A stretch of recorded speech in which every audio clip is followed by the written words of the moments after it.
कि बचपन से ही छोटे होते इस बहन के पाँव में स्वेलिंग हो जाती थी, दाने हो जाते। जब भी सर्दी का मौसम आना तो इन बहन के पाँव खराब हो जाने, इनसे ना कुछ होना।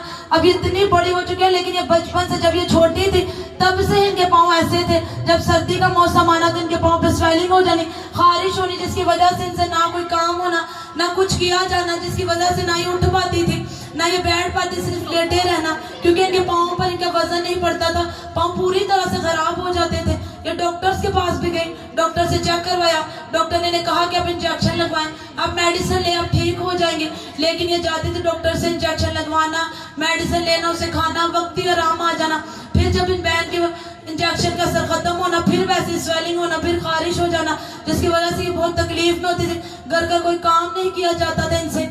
ये बताती है कि मैं कोई काम नहीं कर पाती थी, जब भी कोई काम करना तो मेरे पाँव में दर्द होना शुरू हो जानी, मुझसे उठा नहीं जाता था, चला नहीं जाता था, तो मैं बहुत तकलीफ में थी। मैं जिस भी डॉक्टर के पास जाती उससे मुझे यही कहना कि आप मेडिसिन लो, आप इसका इलाज करो, आप ठीक हो जाओगी। लेकिन वो कहती है कि ये आराम मुझे नहीं मिल रहा था। ये बताती है, ये बहन बताती है कि एक दिन खुदावंद के खादम इनके घर गए, इन्होंने उनके साथ अपनी बात को शेयर किया, अपनी तकलीफ उनको बताई कि कैसे इनके पाँव में ये खारिश होती है, कैसे जलन होती है। तो उन्हें बताया कि हर सर्दी, हर मौसम में बचपन से ही मेरे साथ ऐसे हो रहा है कि जब भी सर्दी का मौसम आता है तो मेरे पाँव खराब हो जाते हैं, मुझसे कोई काम नहीं होता, कुछ किया नहीं जाता।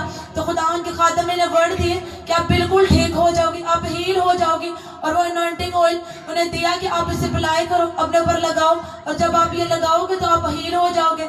इन्होंने उन वर्ड्स को फेथ के साथ रिसीव किया। वो अनॉइंटिंग ऑयल जो खुदावंद के दास की तरफ से इन्हें मिला था, उन्होंने फेथ के साथ अपने ऊपर अप्लाई करना शुरू किया। ये अपने पाँव पर लगाती रही, ये लगातार उस ऑयल को लगाती रही। और जैसे ट्यूसडे मीटिंग में बिग मीटिंग आई, जिसका खुदावंद के दास ने अनाउंसमेंट की थी कि जब आप ट्यूसडे मीटिंग में आओगे तो खुदावंद आपकी जिंदगी में बड़े कामों को करेगा, वो टेस्टिमनीज़ को कायम करेगा। ये फेथ के साथ आई, ये खुदा बाप से कहकर आएगी, यहोवा से कहकर आएगी, खुदा बाप जब मैं तेरे घर जाऊंगी, मैं ट्यूसडे मीटिंग में जाऊंगी तो वो मेरी गवाही का दिन होगा, वो मेरे टेस्टिमनी का दिन होगा। और जैसे ही इस प्रेयर में आई, जब खुदावंद के खादम आए, जब उन्होंने वर्ड को डिक्लेयर किया, जब बीमारों के लिए प्रे करना शुरू की, तो उससे टाइम इंस्टेंट हीलिंग इस बहन की हुई। और उससे दम इनके पाप बिल्कुल ठीक हो गए।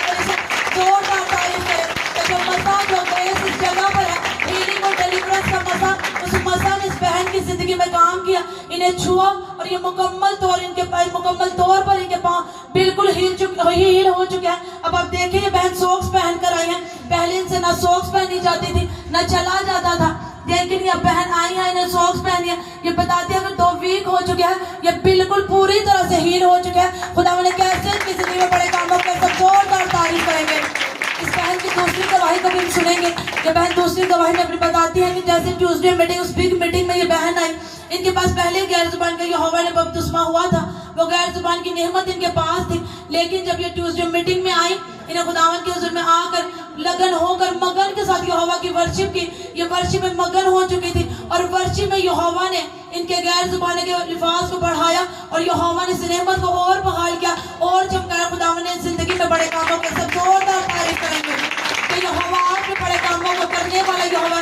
और इस बहन की, उस बचपन की जो रोग थे, जो तकलीफ से, यहोवा ने उसे छुटकारा दिया और इसे हील किया, चंगा किया। वो कैसे किया कि जब हम आप खुदावंद के हुजूर में आते हैं, उसके घर में आकर उसे मांगते हैं, तो यकीनन वो यहोवा देता है। और इस यहोवा ने इस बहन की जिंदगी में बड़े कामों को किया और इसे टेस्टिमनीज़ के साथ खड़ा किया। सब जोरदार तारीफ करेंगे यहोवा की।